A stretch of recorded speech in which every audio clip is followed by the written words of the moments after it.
আলাইকুম viewers, welcome back to my channel recipes by Hamdan's mom. তবে আজকে কোনো রেসিপি না, আজকে হচ্ছে আমাদের দিনটা কেমন কাটতেছে সেটাই শেয়ার করব সকাল থেকে। সালাম দাও সবাইকে। আসসালামু আলাইকুম সবাইকে। কেমন আছেন সবাই? আশা করছি ভালো আছেন। আলহামদুলিল্লাহ আমরা ভালো আছি আমাদের পরিবার নিয়ে। এই মুহূর্তে যারা আমাদেরকে দেশ ও দেশের বাইরে থেকে দেখতেছেন সবাইকে রেসিপিস বাই হামদাস মম চ্যানেল হতে আন্তরিক স্বাগত জানাচ্ছি।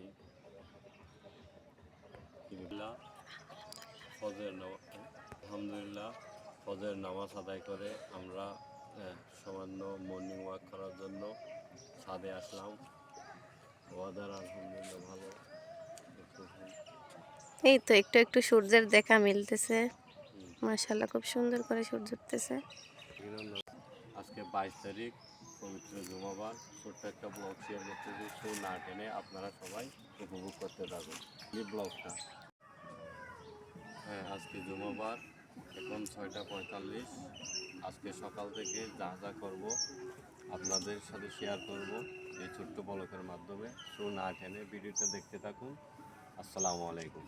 এই তো দুইজন ছাদের মধ্যে কিছুক্ষণ হাঁটাহাঁটি করে এখন চলে আসলাম রান্নাঘরে। সকালের নাস্তাটা রেডি করব। আজকের নাস্তা রেডি করব রুটি, আলু ভাজি, আর সাথে তো আছে চা। আর রাতে আসার সময় আপনাদের ভাইয়া কলা আনছিল, সেটা তো আছে। এই দিয়ে আজকের সকালের নাস্তাটা সেরে ফেলবো। রুটি তো আমরা সবাই বানাতে পারি, সব পদ্ধতিতে পারি, তবে আমি একটু পানি সিদ্ধ করে খামিরটা রেডি করে তারপর রুটিগুলো বানাই। আর এই স্থানটাতে আমি মাসের যে শুকনা বাজারটা আছে সেটা গুছিয়ে রাখি, যেন হাতের কাছে সবসময় পাওয়া যায়।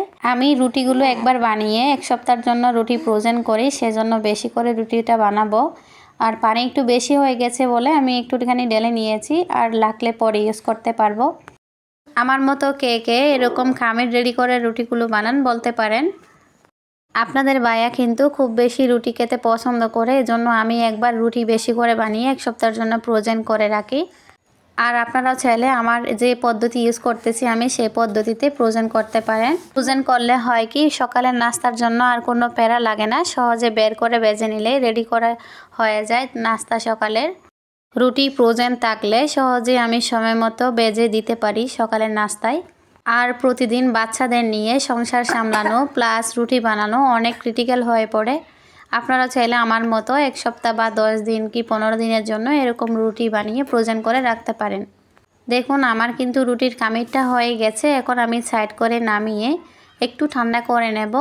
বেশি ঠান্ডা করা যাবে না, আবার বেশি গরমও থাকা যাবে না, একদম হাতে সহ্য করা যায় এরকম গরম থাকা অবস্থায় রুটির খামিরটাকে বেলে নিতে হবে। আমি রুটির খামিরটা বেলে লিচি কেটে রুটিগুলো বানাবো, যেন সব রুটিগুলো এক সাইজের হয়। আপনারা যদি এই পদ্ধতিতে রুটি তৈরি করেন, আপনাদের খামিরটা যদি শক্ত হয়ে যায় পরবর্তীতে কাঁচা পানি ইউজ করবেন না, এতে করে খামিরটা নষ্ট হয়ে যায়, রুটিগুলো কিন্তু পারফেক্ট হবে না। চাইলে আপনারা সিদ্ধ পানিটা ইউজ করে খামিরটা রেডি করে নিতে পারেন।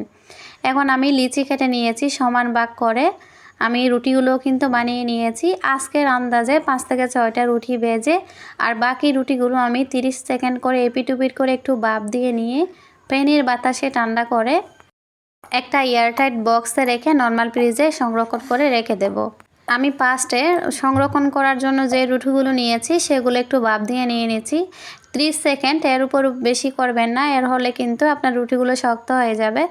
30 সেকেন্ড করে এপিট ওপিট করে একটু ভেজে নিয়ে ঠান্ডা করে রাখলেই পারফেক্টভাবে আপনারা রুটির স্বাদটা নিতে পারবেন। আমি আজকের মতো 5টা রুটি ভেজে নিয়েছি, আর সাথে করছি আলু ভাজি। আলু ভাজিটা আমি পানি ছাড়া করব, সেজন্য চুলার আঁচ মাঝারে একটু লো হিটে রেখে কোন ঢাকনা দিয়ে ডেকে দিয়েছি। আর অন্যদিকে কিন্তু বেসিনে কিছু জমা হয়ে গেছে আদোয়া বাসনপত্র, এগুলো আমি সাথে সাথে ধুয়ে নিই। বেসিনটা জমে গেলে কিন্তু খুব বেশি খারাপ লাগে দেখতে, আর পরবর্তীতে কাজ করার সময় খুব আনইজি ফিল হয়, সেজন্য আমি রান্নার সাথে সাথে কিন্তু বেসিনটা পরিষ্কার করে ফেলি। এতে করে কিন্তু একটু স্বস্তি পাওয়া যায়, দেখলে মনে হয় যে না আমার রান্নাঘরটা ক্লিন আছে, আমি এখন পরবর্তী কাজটা করতে পারি সুন্দর করে। এখন আমি সব ডিশগুলো চামচগুলো ধুয়ে নিলাম, আর মাঝে মধ্যে কিন্তু আমি বাজিটাও একটু নাড়িয়ে দিয়েছি অফ ক্যামেরায়। এদিকে আমার বেসিনটা কিন্তু ক্লিন হয়ে গেছে, সব আদোয়া বাসনপত্র হাঁড়ি পাতিল সবগুলো ধুয়ে নিয়েছি। আমার মতো কে কে রান্নার পাকে পাকে এরকম বেসিন হালকা করে পেলেন বা বেসিন জ্যাম করতে দেন না, কমেন্টস করে জানালে কিন্তু খুশি হব। আর এদিকে কিন্তু বাজিটা প্রায় হয়ে আসছে, আমি অল্প একটু নেড়ে ছেড়ে দিয়েছি। বাজি থেকে কিন্তু পানি বের হয়েছে, এক্সট্রা কোনো পানি অ্যাড করতে হয়নি। আর আলু ভাজিটা কিন্তু হয়ে গেছে, আমি এইখানে একটুখানি নেড়ে ছেড়ে দিয়ে আলু ভাজিটা নামিয়ে নিয়েছি। আর নামিয়ে কিন্তু একটু চাও বসাই দিচ্ছি, যেন নাস্তা খাওয়ার সাথে সাথে কিন্তু চাটাও হয়ে যাবে। এই যে আপনাদের বায়াকে এনে দিয়েছি। আর বড়বাবু তো আর রুটি খাবে না, সেজন্য সে পাকে ওর জন্য একটু নুডলসও রান্না করে নিলাম। নুডলসটা হলে কিন্তু ভালো খায়, না হলে ওই সকালবেলা কিছুই খেতে চায় না। সকালের নাস্তায় নুডলসটা দেখে সে অনেক বেশি খুশি হয়ে গেছে, আব্বুকে বলতেছে আমাকে তাড়াতাড়ি দাও। এই তো ওরা বাবা ছেলে নাস্তাটা করে নিচ্ছে। আর আপনাদের বায়া নাস্তা করে একটু বিশেষ কাজে যাবে, একটা আজকে শুক্রবার। সবাই দোয়া করবেন যে কাজটাতে যাচ্ছে আল্লাহ যেন সফল করে। বাবা ছেলে নাস্তাটা করে নিক, সেই পাকে আমি দেখে নেব যে চাটা হয়েছে কিনা, তাড়াতাড়ি যেন খেয়ে বের হতে পারে। আর আমার আব্বাজানটা কিন্তু খুব বেশি লজ্জা পাচ্ছে ক্যামেরা দেখে। এদিকে কিন্তু চাটা হয়ে গেছে, আমি চাটা বানিয়ে এনে দিচ্ছি আপনাদের ভাইয়াকে। ও চাটা খেয়ে তাড়াতাড়ি বের হওয়ার জন্য মেয়ের সাথে একটু আদর করে নিচ্ছে, আবার মেয়েও কান্না করে বাবার সাথে যদি দেখা না হয়। এই তো আপনাদের ভাইয়া বের হয়ে যাচ্ছে। আপনাদের ভাইয়া যাওয়ার পর বাকি কাজগুলো কিন্তু আমি একা একা করব বাচ্চাদের নিয়ে। এই তো আমার দিনটা এভাবে যায়। এই তো আপনাদের ভাইয়া কিন্তু বের হয়ে গেছে। আর অন্যদিকে কিন্তু যে ফ্যানের বাতাসে রুটিগুলো ঠান্ডা করতে দিয়েছিলাম সেগুলো ঠান্ডা হয়ে গেছে। আমি একটা এয়ারটাইট বক্সে রেখে এখন নর্মাল ফ্রিজে রেখে দেব। এখন এক সপ্তাহ আর সকালের নাস্তার জন্য কোনো প্যারা থাকবে না, নিজেকে একটু সময় দিতে পারবো বাচ্চাদেরকে নিয়ে। এই তো আমি 2 রুমের বিছানাগুলো কিন্তু গুছিয়ে নিলাম। আর পাশের বাসার আপুর 2টা মেয়ে, ওরা 2 বোনের সাথে খুনসুটি করে কিন্তু পড়তে চায় না, সামনে পরীক্ষা। আর ছোটোটাকে আমি একটু পড়াই বসাইয়ে ওকে 1 ঘন্টা পড়ায় ছেড়ে দিয়ে আমি বাকি কাজগুলো করব। ওকে আমি 1 ঘন্টা পরে স্কুলে পাঠাই দিলাম। আর অন্যদিকে চলে আসলাম দুপুরের রান্নার জন্য। দুপুরের রান্নার জন্য সব কিছু গুছিয়ে নিয়েছি। আজকে দুপুরে রান্না করব আলু দিয়ে উচ্ছে ভাজি আর ছোটো ট্যাংরা মাছের চচ্চড়ি। আজকে হাতা মাখানো চচ্চড়িটা করব, একদম স্কিপ না করে আপনাদেরকে ভিডিওটাই দেখাই দেব। আর পাঁচটা আমি উস্তে ভাজিটা করে নিচ্ছি। কড়াইতে দিয়ে দিলাম পরিমাণ মতো সরিষার তেল। তেলটা ভালো করে গরম করে নিতে হবে। অনেকেই বলেন উস্তে ভাজি খেতে ভালো লাগে না, তেতো লাগে। আমার একটা কথা থাকবে তাদের উদ্দেশ্যে, যে আপনারা এই পদ্ধতি ফলো করে রান্নাটা করবেন তাহলে আর তিতো লাগবে না। এখন আমি তেলে দিয়ে দিলাম 1 মুঠো পরিমাণে পেঁয়াজ কুচি। আর আপনাদের উদ্দেশ্যে একটা কথা বলতে চাই, যাদের হাতে তেতো জিনিস আরও বেশি তেতো হয়, আপনারা করবেন হচ্ছে ঝালটা একটু কমিয়ে দেবেন আর পেঁয়াজের পরিমাণটা একটু বেশি দেবেন, তাহলে আর কোনো তেতো জিনিস আর খেতে তেতো লাগবে না। এখন পেঁয়াজ আর মরিচটাকে একটু কড়া করে ভেজে নেব। উস্তে ভাজিতে অনেকে চিংড়ি মাছটা অ্যাড করেন, আমার মনে হয় উস্তে ভাজি চিংড়ি মাছ ছাড়াও মজা লাগে। এখন পরিমাণ মতো হলুদ আর লবণ দিয়ে ভাজিটা করে নেব, এখানে কোনো মশলাপাতি অ্যাড করতে হয় না। এখন হলুদ লবণ পেঁয়াজের সাথে একটু মিশিয়ে নিয়ে অ্যাড করে দেব সে কেটে রাখা উস্তে আর আলুটা। এভাবে আপনারা একদিন ভাজি করে দেখবেন, একটুও তিতো লাগে না, খেতে অসম্ভব মজার হয়।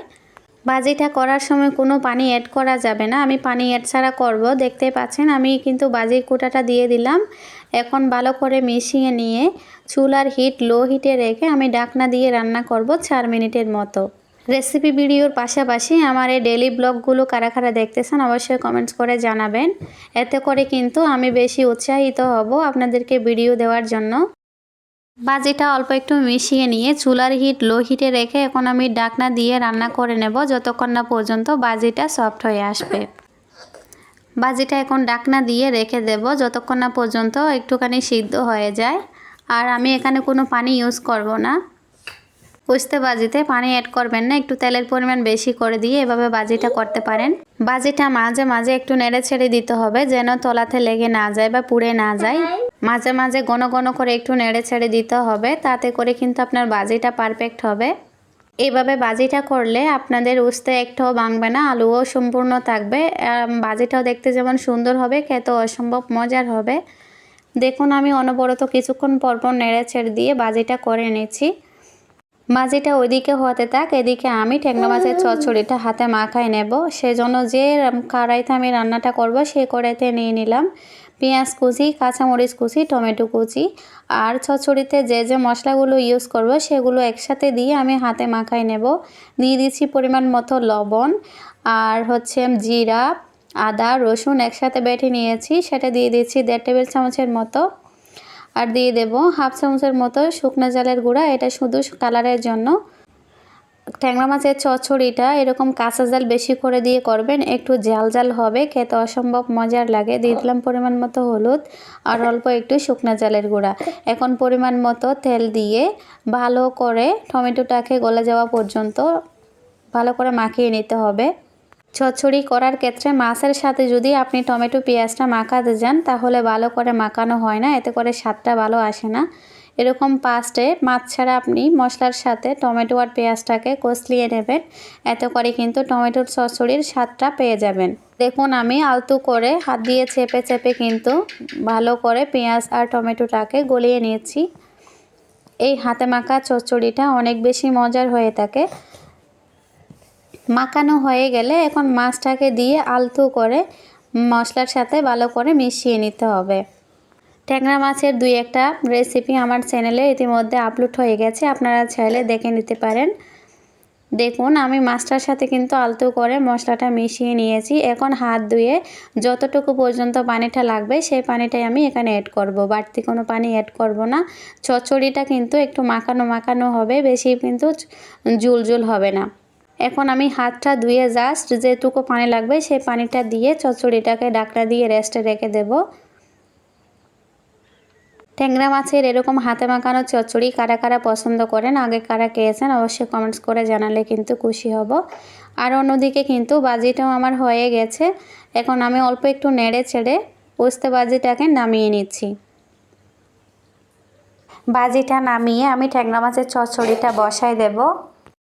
অবশ্যই ট্যাংরা মাছের চচ্চড়ি করার সময় চুলার আঁচ মাঝারি টু লো হিটে রাখবেন, এতে করে কিন্তু স্বাদটা বৃদ্ধি পায়। আর অন্যদিকে কিন্তু আমরা যে দোকান থেকে মুদির বাজারটা করি সেই দোকান আমাদের কিছু প্রয়োজনীয় জিনিস আনা ছিল না, দোকানে দিতে পারেনি দাদাটা। আর যখনই আসছে তখন আমাদের বাসায় পাঠিয়ে দিয়েছে জিনিসগুলো, সেগুলো আমি এখন এয়ারটাইট কন্টেনারে ভরে রেখে দেব সংরক্ষণ করে, এতে করে কিন্তু জিনিসটা নিতে সুবিধা হয়। একসাথে একটা বড় কন্টেনারে রাখলে বা বালতিতে করে রাখলে জিনিসগুলো নিতে কিন্তু অনেকটা অসুবিধা ফিল করতে হয়, সেই জন্য আপনারাও চাইলে এরকম এয়ারটাইট ছোটো ছোটো কন্টেনার ভরে জিনিসগুলো রাখতে পারেন। দেখতে পাচ্ছেন আমি সবগুলো জিনিস কিন্তু একটু বক্সে ভরে রেখে দিলাম, এতে করে কিন্তু আমি সুবিধা মতো জিনিসগুলো নিয়ে সব সময় কাজ করতে পারি, রান্নাটা করতে পারি একদম ইজিভাবে। আর আপনাদের ভাইয়া কালকে অফিস থেকে আসার সময় আমলকি কিনে এনেছিল, আমলকি আমার খুব পছন্দের একটা ফল। আর এই সন্ধ্যাবেলায় কিন্তু নাস্তা করেছিলাম একটা জাল পিঠা, ইতিমধ্যে কিন্তু এই জাল পিঠার রেসিপিটা ভিডিওটা আপলোড হয়ে গেছে চ্যানেলে, আপনারা চাইলে দেখে নিতে পারেন। আর লিঙ্কটা আমি ডেসক্রিপশন বক্সে দিয়ে দেবো, সেখান থেকেও দেখে নিতে পারেন। আজকের এই ভিডিওটা আপনাদের কাছে কেমন লেগেছে অবশ্যই কমেন্টস করে জানাবেন। আর চ্যানেলটাকে সাবস্ক্রাইব করে নিয়মিত চ্যানেলের সাথে থাকবেন। আজকের মতো এখানেই বিদায় নিচ্ছি, সবাই ভালো থাকবেন, সুস্থ থাকবেন, আমাদের জন্য দোয়া করবেন। আল্লাহ হাফেজ।